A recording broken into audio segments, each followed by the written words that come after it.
जर बघितलं तर महाकुंभाचं स्नान आजपासून सुरू झालेलं आहे आणि आजचा हा पहिला दिवस असेल. आजपासून पौष पौर्णिमा आहे आणि त्यानंतर जर बघितलं आता तर माझ्यासोबत जे महंत आहेत ते महंत शिवानंद पुरी आहेत. त्र्यंबकेश्वर संस्थानचे सचिव आहेत. खास करून जर बघितलं जे पंचनाम आखाडा असतो ते त्र्यंबकेश्वर सचिव आहेत ते शिवानंद पुरीजी. आपलं स्वागत आहे न्यूज 18 लोकमतमध्ये. उद्या शाही स्नान होणार आहे. कसं असणार आहे शाही स्नान? शाही स्नान सर्व भारतातील जे नागा संन्यासी आहेत ते नागा संन्यासी आपल्या परंपरेनुसार गाजावाजा सोबत गंगा स्नान करतात. प्रथम देवता निघते, नागा साधू निघतात आणि जसा एक राजा आपली सवारी शाही प्रकारे काढतो त्याच प्रकारे हे नागा साधू पण नागा साधू हे राजापेक्षा बी उच्च दर्जाचं, त्यांना महाराजा म्हणून म्हटलं जातं. तर महाराजाची शाही रथ समोर गाजावाजा असतो, अनेक भक्तजन असतात.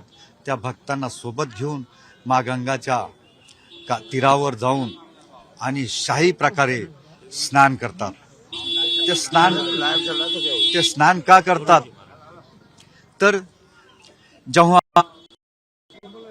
अमृत कुंभासाठी देव आणि दानवांमध्ये युद्ध झालं होतं आणि त्या युद्धामध्ये त्या कुंभातून काही अमृताचे बिंदू 4 ठिकाणी पडलेले होते.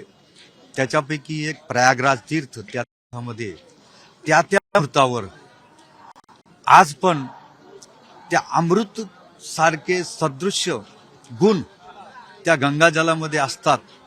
गंगाजल तर तसंच पवित्र आहे, परंतु त्या मुहूर्तावर प्रत्यक्ष अमृतकण आज पण गंगेच्या पाण्यामध्ये आढळतात आणि आपल्याला त्या साधूंना आणि संपूर्ण महाराष्ट्र जर बघितलं आपण तर साधारणतः महाराष्ट्रातून किती लोक, किती भाविक येणार आहे? कारण की तुमच्या स्वतःच्या आश्रमातून बऱ्याचपैकी लोक आलेले आहेत.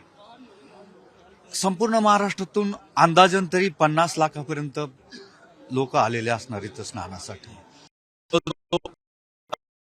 संतजन महाराष्ट्रातून आलेले असणार आणि साधारण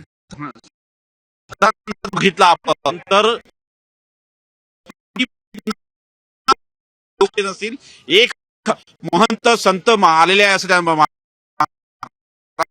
महाराष्ट्राची काय भूमिका आहे संपूर्ण यामध्ये? महाराष्ट्रातील या संत समाजामध्ये चांगल्या प्रकारची भूमिका आहे.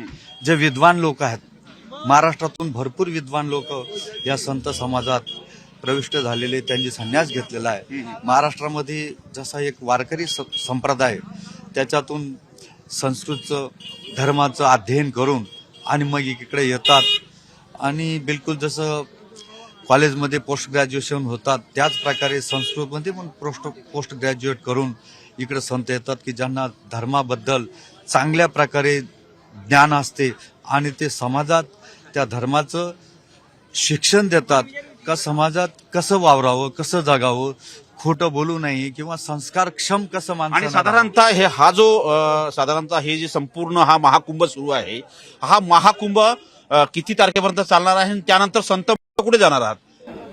हा महाकुंभ तसा आज उद्या 14 तारखेचं स्नान होईल, त्याच्यानंतर 29 जानेवारीचं स्नान होईल दुसरं, आणि तिसरं जे आहे तर ते 3 फेब्रुवारी वसंत पंचमीचं स्नान केल्यानंतर सर्व संत महंत इथून काशीला जातात आणि शिवरात्रीचं तिथं स्नान होते, शाही हे होते, निघते आणि काशी विश्वनाथाचं दर्शन करून त्याच्यानंतर परत काशीलाच थांबतात जवळजवळ 1 महिना आणि होळी पर्व तिथं होते.